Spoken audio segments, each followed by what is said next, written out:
আসসালামু আলাইকুম। Painless coding এর পক্ষ থেকে আপনাকে জানাই স্বাগত। এইচটিএমএল সিরিজের আরো একটি নতুন ভিডিও নিয়ে আপনাদের সামনে হাজির হলাম। আজকে আমরা আমাদের কোডটাকে রিঅ্যারেঞ্জ করব। যেমন এখানে আমরা অনেক ব্রেক ইউজ করছি এবং ইনপুট ট্যাগ এবং লেবেল ট্যাগ ইউজ করছি। অনেক কিছু আমরা ইউজ করছি। সেগুলোকে আমরা কিভাবে রিঅ্যারেঞ্জ করব আজকে সেটা দেখব। একটা জিনিস লক্ষ্য করেন, প্রথমে আমরা যেটা লিখছি ডক টাইপ এইচটিএমএল, তারপরে লিখছি হচ্ছে এইচটিএমএল। কারণ ডক টাইপ এইচটিএমএল এর পরেই আরেকটা লাইন শুরু হচ্ছে এইচটিএমএল। তারপরে কিন্তু আমরা বরাবর সাথে হেড লিখি নাই। কেন লিখি নাই?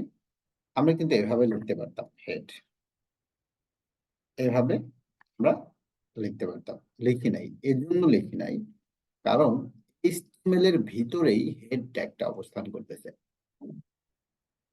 তার মানে আমরা একটা জিনিস ভালো করে মাথায় রাখবো, প্রথমে যে ট্যাগটা থাকবে এটা হচ্ছে আমাদের প্যারেন্ট ট্যাগ, এবং পরে ভিতরে যে ট্যাগ গুলো থাকবে সেগুলো হচ্ছে চাইল্ড ট্যাগ।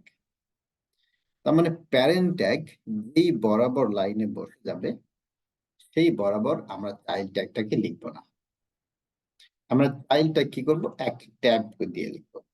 একটা একটা ট্যাব দিয়ে আমরা লিখবো। যেমন এখান থেকে একটা ট্যাব দিলে আমরা এখানে আসি, অথবা আমরা কি করি, এর ভিতরে যে একটা স্পেস, এই স্পেসটা দিব। মানে আমরা যেন বুঝতে পারি এইচটিএমএল এর ভিতরে মূলত হেড ট্যাগ। তাহলে এইচটিএমএল এর ভিতরে কয়টা ট্যাগ আছে? একটা হেড ট্যাগ আছে, আর এটা হচ্ছে বডি ট্যাগ আছে। তাহলে আমরা বডি ট্যাগ, এখানে হেড ট্যাগ আর বডি ট্যাগ আমরা এদিক থেকে মিনিমাইজ করতে পারি। বডি ট্যাগ বলে মিনিমাইজ, হেড ট্যাগ মিনিমাইজ। তার মানে এইচটিএমএল এর মধ্যে দুইটা ট্যাগ, একটা হচ্ছে হেড ট্যাগ আর একটা বডি ট্যাগ। আমি এগুলোকে বার্ন করি। এখন হেড ট্যাগের ভিতরে যেহেতু আমরা আর একটা ট্যাগ লিখছি, এই জন্য হেড ট্যাগ যে লাইনে আছে সেই লাইনে না লিখে আমরা সামনে লিখছি টাইটেল ট্যাগ, যেন আমরা বুঝতে পারি, সহজেই রিডেবল হতে হয় কোড, যে হেড ট্যাগের ভিতরে টাইটেল ট্যাগ। সেম ভাবে আমরা বডির ভিতরে আমরা কি লিখছি, একটা ফিল্ড সেট ট্যাগ লিখছি, কারণ এটা হচ্ছে বডির ভিতরে। তার মানে বডি হচ্ছে প্যারেন্ট, প্যারেন্টের যে বরাবর আছে সেই বরাবরে আমরা ফিল্ড সেট ট্যাগ লিখিনি। গ্যাপটাকে একটু বাদ দিয়ে দেই। তাহলে বডির ভিতরে আছে field set, field set opening এবং ফিল্ড সেট ক্লোজ। এখন যদি আমরা আরেকটা জিনিস লক্ষ্য করি, ফিল্ড সেটের ভিতরে আছে লিজেন্ড ট্যাগ এবং ফর্ম ট্যাগ। তাহলে লিজেন্ড ট্যাগের ভিতরে যেহেতু কোনো কিছু নাই, কোনো ট্যাগ নাই, এই জন্য এই লাইনে লিখছি। এর পরবর্তী লাইনে আমরা ফর্ম ট্যাগ লিখছি। এখন ফর্ম ট্যাগ লেখার পরে আমরা ফর্মের ভিতরে যেহেতু এই আমাদের ফাইল গুলো আছে, ইনপুট এবং লেবেল ট্যাগ গুলো আছে, ট্যাগ গুলো, এই জন্য আমরা এই বরাবর না লিখে একটা করে স্পেস দিয়ে লিখবো। তাহলে কোডটা রিডেবিলিটি বাড়ে। এখন আমরা যে বারবার আমরা ব্রেক, দুইটা করে ব্রেক লিখছি, এটা না দিয়ে আমরা নর্মালি দেখছিলাম যে ব্লক লেভেল এলিমেন্ট হচ্ছে একটা ডিভ। তার মানে আমি যদি এই দুইটা ট্যাগকে, এই দুইটা এলিমেন্টকে কাট করে এটা হচ্ছে ডিভের ভিতরে দেই, ডিভের ভিতরে দিলাম, ডিভ যেহেতু প্যারেন্ট, এর ভিতরে যেহেতু যাচ্ছে, তাহলে কি করবো, একটু ভিতরে গিয়ে এই কোডটা পেস্ট করবো। তাহলে আমরা এখানে দেখতেছি কি, ফর্মের ভিতরে একটা ডিভ ট্যাগ, ডিভ ট্যাগের ভিতরে আমার হচ্ছে লেবেল আর হচ্ছে ইনপুট। সেম ভাবে আমরা প্রতিটা ইনপুট এবং ফিল্ড গুলোকে, লেবেল গুলোকে আমরা কি করবো, একটা ডিভের ভিতরে দিব। আচ্ছা, আমরা সেভ করে আমরা যদি আমাদের ফাইলটা যে কোনো একটা ব্রাউজার ওপেন করি, তাহলে দেখা যায় নেম এবং এই ইনপুট ফিল্ড এর পরে মোবাইল আসতেছে, মানে হচ্ছে কোনো চেঞ্জ হয়নি। এক্ষেত্রে আমাদের কি করতে হচ্ছে না, বারবার দুইটা করে ব্রেক দিতে হচ্ছে না, আবার ব্রেক দিতে হবে, আবার ব্রেক, এরকম আমরা কোডে আর ব্রেক ইউজ করতেছি না।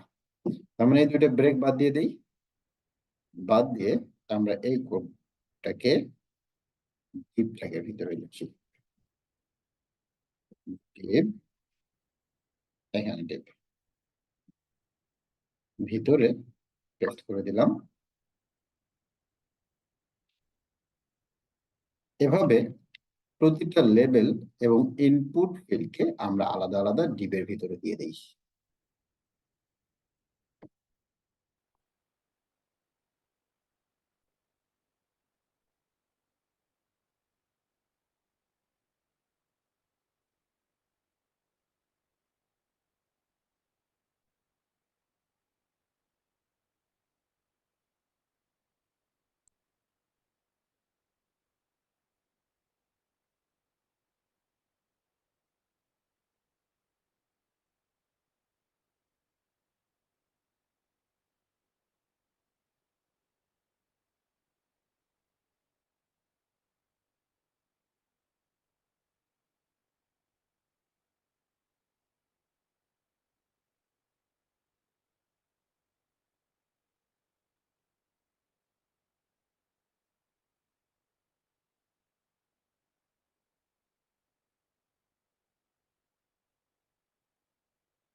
ওকে, তাহলে আমরা প্রতিটা ইনপুট ফিল্ড এবং লেবেলগুলোকে ডিবের ভিতর দিয়ে দিছি। সেক্ষেত্রে আমাদের কোড অনেকটা রিডেবিলিটি বেড়ে গেছে। আমরা বুঝতে পারতেছি খুব সহজেই, এটা হচ্ছে একটা ফর্ম ট্যাগ। ফর্ম ট্যাগের ভিতরে এটা একটা ইনপুট ফিল্ড, এটা একটা ইনপুট ফিল্ড, এবং প্রতিটা ইনপুট ফিল্ড এভাবে আমরা আলাদা আলাদা করে দিলাম। এটা হচ্ছে পাসওয়ার্ড রিলেটেড ইনপুট ফিল্ড, এটা ইমেল রিলেটেড ইনপুট ফিল্ড, আর এর ভিতর আছে মোবাইল রিলেটেড ইনপুট ফিল্ড। এখন যদি আমি সেভ করে আমাদের পেজটা রিফ্রেশ করি, তাহলে এটা হচ্ছে আমাদের একটা ফর্ম। এই ফর্মের ভিতরে আমরা এতগুলো ব্রেক ইউজ করছিলাম, আর ব্রেক ইউজ করতে হলো না। কেন হলো না? কারণ আমরা যেটা ইউজ করছি সেটা হচ্ছে ডিভ ট্যাগ। ডিভ ট্যাগ হচ্ছে একটা ব্লক লেভেল এলিমেন্ট। তার মানে ওই এলিমেন্টের বরাবর আর কোনো এলিমেন্ট আসবে না, অটোমেটিকলি সে ব্রেক হয়ে পরের লাইনে চলে যাচ্ছে। এখন আমরা এখানে আরেকটা জিনিস দেখতে পারি। ধরেন আপনার ইনপুটের ফিল্ড এক লাইনে হয়নি, আরো একটা লাইনে চলে আসছে।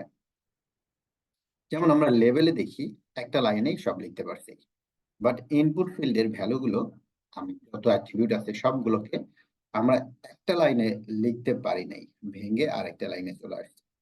তার মানে যদি এরকম চলে আসে, সেক্ষেত্রে আমরা এগুলোকেও অর্গানাইজ করব, আমরা রিডেবিলিটি বাড়াবো। কিভাবে করব? প্রতিটা অ্যাট্রিবিউটকে আমরা এভাবে লিখবো।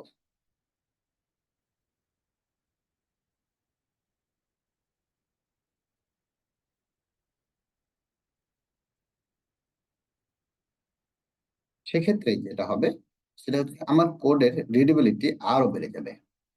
তার মানে আমার কিন্তু লেভেলটাকে এভাবে লেখার কোনো প্রয়োজন হয়নি। কেন হয়নি? লেভেল একটা লাইনেই হয়ে গেছে। যদি এক লাইনে হয়, সেক্ষেত্রে আমরা ওটাকে আর কিছু করবো না, ওই লাইনেই লিখে দিব। আর যদি এক লাইনে না হয়, তখন আমরা সেগুলোকে এভাবে টাইপ করব, এভাবে ডিজাইন করে নেব। তাহলে প্রতিটা, এটা এটা ইনপুট ফিল্ডের, আপনি চাইলে এটাকেও নিতে পারেন।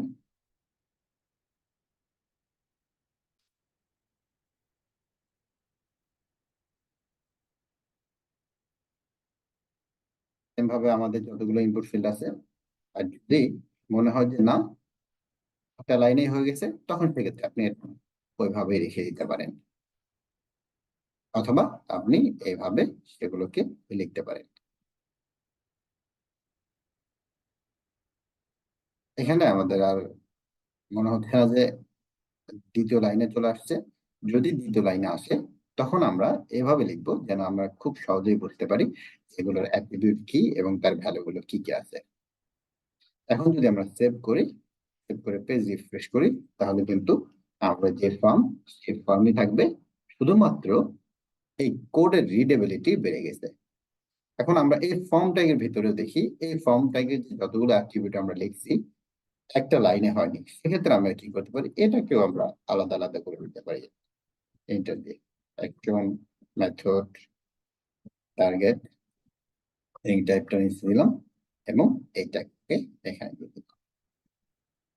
সেক্ষেত্রে আমার ফর্মের এই কোডটাও আমি খুব সহজে বুঝতে পারতেছি কি কি অ্যাট্রিবিউট আছে এবং অ্যাট্রিবিউটের ভ্যালুগুলো কি। তাহলে এইভাবে আমরা কোডগুলোকে অর্গানাইজ করে নিব। যদি আপনাদের এই সিরিজটা ভালো লাগে তাহলে অবশ্যই আপনারা আপনাদের ফ্রেন্ডকে অথবা যারা শেখার জন্য ইন্টারেস্টেড তাদেরকে শেয়ার করবেন, লাইক করবেন এবং সাবস্ক্রাইব করে আমাদের সাথেই থাকবেন, যেন আমরা এই চ্যানেলকে নিয়ে আরো অনেক দূর যেতে পারি। আসসালামু আলাইকুম।